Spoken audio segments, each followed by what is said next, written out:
Hi, my name is Joseph Torres. I'm the Senior External Affairs Director for Free Press at the National Conference on Media Reform, and I'm here talking to Albuquerque Poet Laureate Hakim Bellamy. So, what's up, Hakim? Thanks for having me, Joe. No problem. It's good. We keep meeting like this. Yes, yes, yes. So we're here at the National Conference on Media Reform talking about how we can change our media system to improve democracy, to improve the independent voices. So why don't we just start off talking about why is independent media important, and why, as an artist, as a poet, why is it important to have an independent media system that's vibrant? Sure. Thank you, Joe.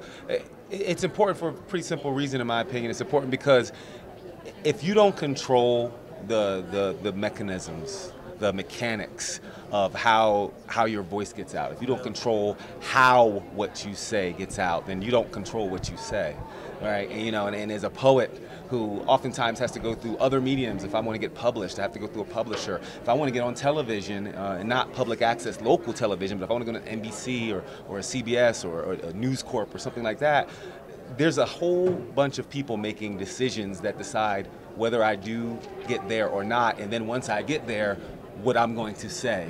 And that's not true free speech. That's not my voice. That's the voice of the organization or the company or things of that nature. And so to me, as an artist who, rarely gets asked to put a poem on network television or something like that, local media outlets, independent media, homegrown media, whatever you want to call it, is indispensable, because that's how we actually talk to each other without a filter. So let's talk about your affiliations. I met you with the Media Literacy Project. Yes, sir.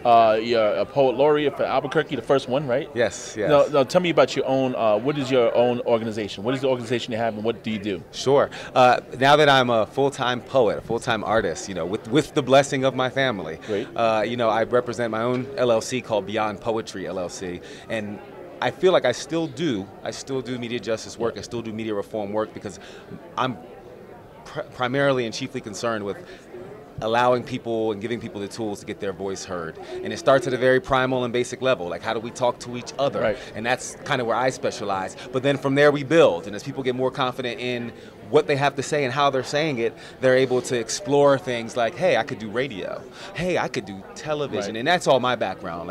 Since I've been in Albuquerque, I've done print media, I've done radio, I've done television, on the production end of everything, as well as the content generation end of everything.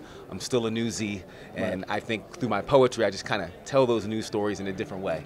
So in this conference, we're stressing a lot about how the arts and how culture is important to engage in culture as artists, and that changing the culture is a critical way to change the political politics. As an artist, how do you see your art as a method to change our culture, then change, change policies in the fight for justice? Sure. Where does the artistry fit into that? Trying to get the policy changes we need, societal changes we need.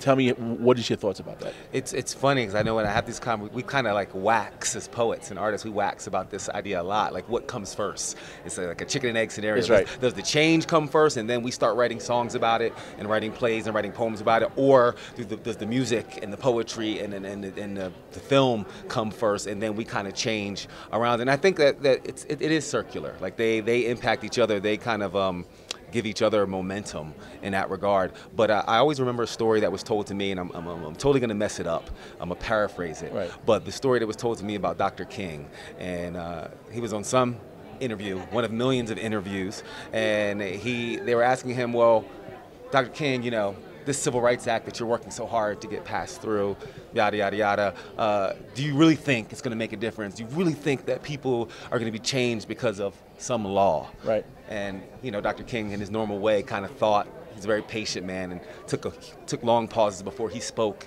And he kind of looked at the reporter, and he said, I think you're right. And the reporter was shocked. He was like, I don't think that you can legislate a man's heart, but this law will stop him from burning crosses on my lawn. Right.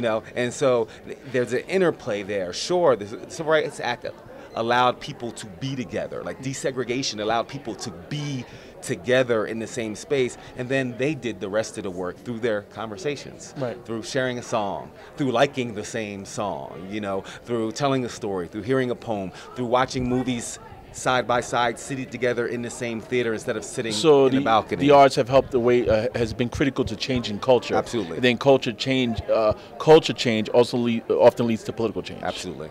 Well, great.